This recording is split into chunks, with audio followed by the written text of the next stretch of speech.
Halo semuanya, ketemu saya kembali lagi dengan saya Cincin, hanya ada di channel Winnie Chen. Hari ini kita lagi mau minta satu master yang tersembunyi di belakang. Ya, biasanya jarang sekali dia mau muncul di depan layar loh. Jadi hoki sekali hari ini saya dapat kesempatan untuk langsung sharing, ya kan? Sama Ko Oki, udah dikasih waktu, kita akan tanya pengalaman beliaunya di penghobi ikan awana. Mungkin bisa sapa sebentar ya Ko. Halo ya, ini master yang tersembunyi ya. Jadi jangan lupa nonton video kita dari awal sampai akhir. Sebelum nonton di like, di share dan di subscribe yang pastinya ya.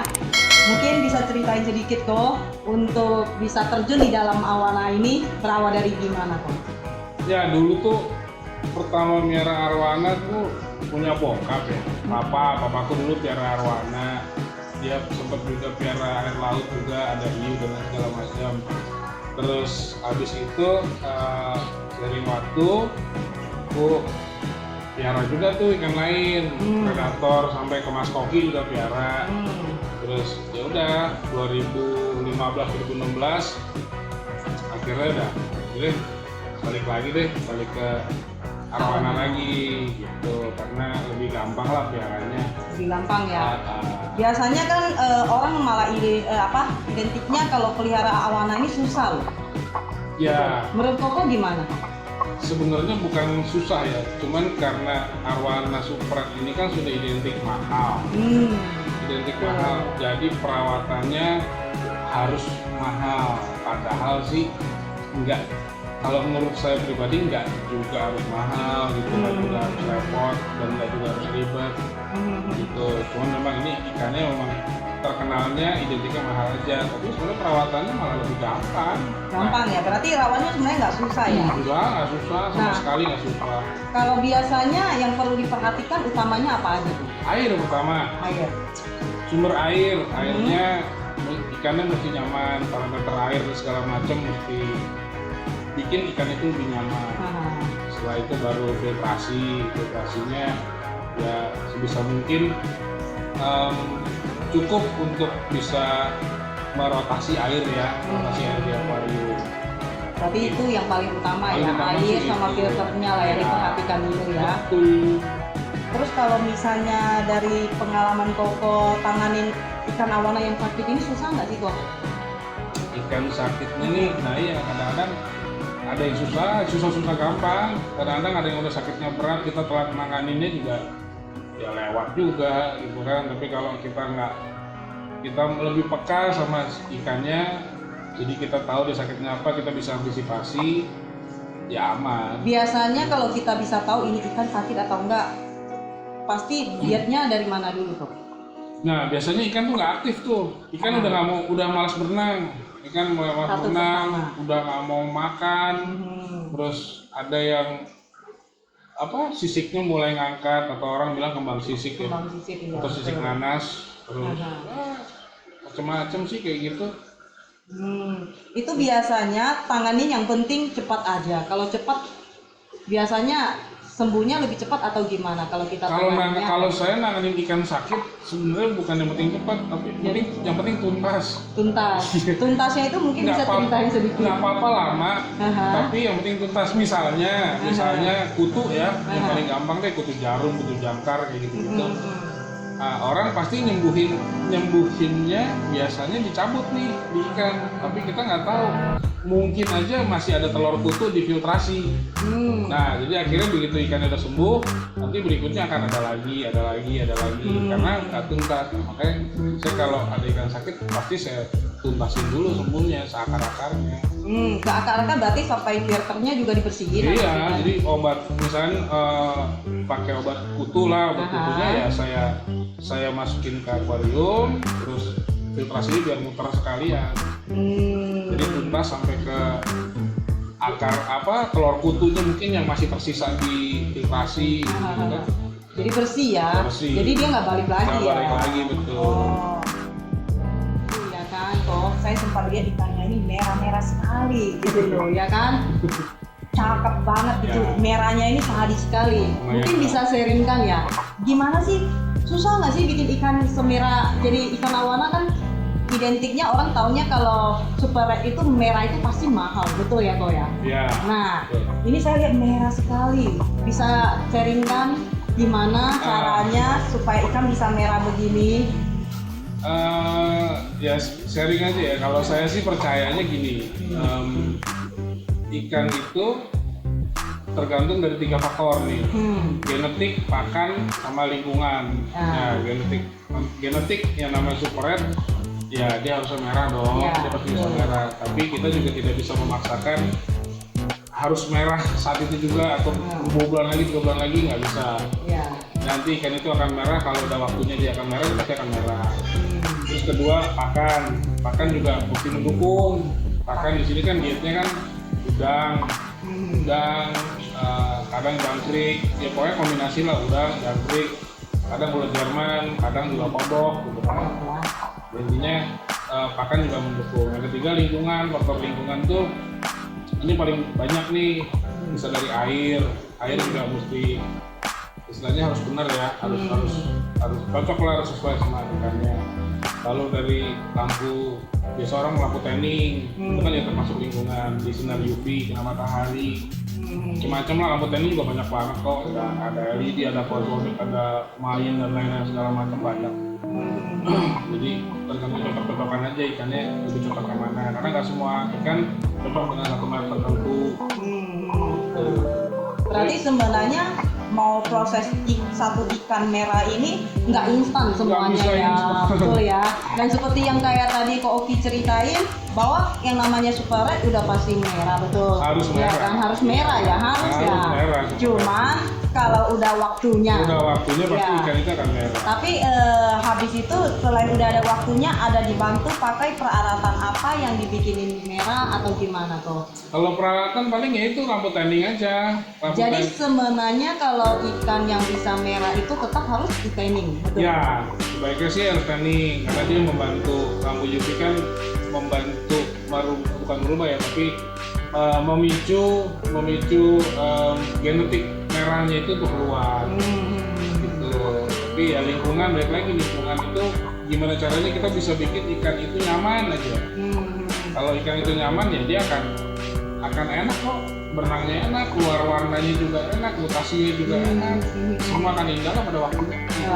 Asik ya kan bahasanya. Nah, biasanya orang sering sih nanya saya kok, ikan kalau nggak di tanning bisa merah nggak kok? Ikan kalau nggak di tanning bisa merah, tapi juga nggak akan maksimal merahnya. Gitu. Jadi kita ngandelin matahari misalnya, ya ikan masih bisa merah, dengan matahari bisa merah. Kalau genetiknya ikan itu bagus, ya dia akan merah juga. Tapi nggak akan lebih cepat. Biasanya nggak lebih cepat kalau kita bantu dengan tanning. Dan merahnya pun juga nggak akan bisa semerah full gitu kali ya, kayak ada di samping ini ya ikannya ya, kayak ngeblok gitu. Betul, ya. Bisa mungkin masih agak-agak orange atau gimana nya lah. Jarang sih merah yang benar-benar merah karena matahari, kayaknya agak jarang ya saya lihat. Mungkin ada ya, tapi kecuali di tanning ya. Kalau tanning udah pasti merahnya dia ngeblok gitu ya. Balik lagi ke genetik ya, genetiknya gimana. Kalau memang genetiknya merah, ya dia pasti akan merah kok nanti ujung-ujungnya. Tapi pada dasarnya tetap harus dibantu tanning lah. Bantu tanning, bantu support dari makannya juga. Kan kalau makannya mengandung astaxanthin kayak udang, jangkrik yang beta karotinnya tinggi, ya bisa kebantu lah. Terus mungkin saya lihat kan di sini lumayan banyak. Terus lampu-lampu yang dipakai di sini merek apa aja ya Pak? Kalau lampu view ini saya ada sebagian besar sih saya pasti pakai Sakai. Sakai Pro ya. Sakai Pro saya pakai. Terus ada new juga, ada Gok Yihing, ada sama Mayin. Saya sempat pakai Cosmo juga, tapi Cosmo rusak ya. Berarti ada 4 merek ya Koko pakai? Iya, sebenarnya ada 4 sih. Ada 4 yang dipakai. Itu kalau misalnya yang lampu view ini ke tanning nggak kok? Tanning nggak? Sebenarnya gini, kalau kepercayaan saya, lampu view itu sebenarnya masuk ke tanning juga, tapi mungkin lebih soft tanning. Lebih soft tanning ya, betul ya. Kandungan UVA dan B-nya nggak setinggi lampu tanning kayak Aquasonic atau PLL atau ya merek-merek lain lah. Tapi memang ada kandungan UV-nya tapi nggak tinggi. Jadi maksudnya soft tanning. Berarti memang lampu yang kayak termasuk yang Koko pakai Sakai Pro ataupun ada merek lain gitu ya kan, itu tetap ke soft tanning ya. Soft tanning. Kalau memang benar-benar yang mau dipakai lampu untuk tanning itu lebih ke yang tadi Koko bilang PLL, Ya, Aquasonic PLL, gitu ya contohnya ya. Sekarang udah ada lagi kan tuh ya yang dicelup-celup tuh ada apa sih yang Apa ya? lupa. Ya pokoknya ada kayak main terus sama Channing. Merek Channing apa? Canning ya. Ya, itu Canning juga ya. ada kan yang dicelup-celup. Jadi Hmm. seenaknya aja deh, seenaknya para hobis. Enaknya gimana? Apakah enak lampu yang dicelup? Apa enak lampu yang di luar akuarium? Hobi tuh dibawa enjoy aja lah. Dibawa enjoy ya. Kalau sering terlibat harus pakai merek ini, merek itu enggak lah. Dibawa santai malah Dibawa ikannya santai. ikut santai ya. Iya, dibawa santai aja. Nah, udah merah udah waktunya.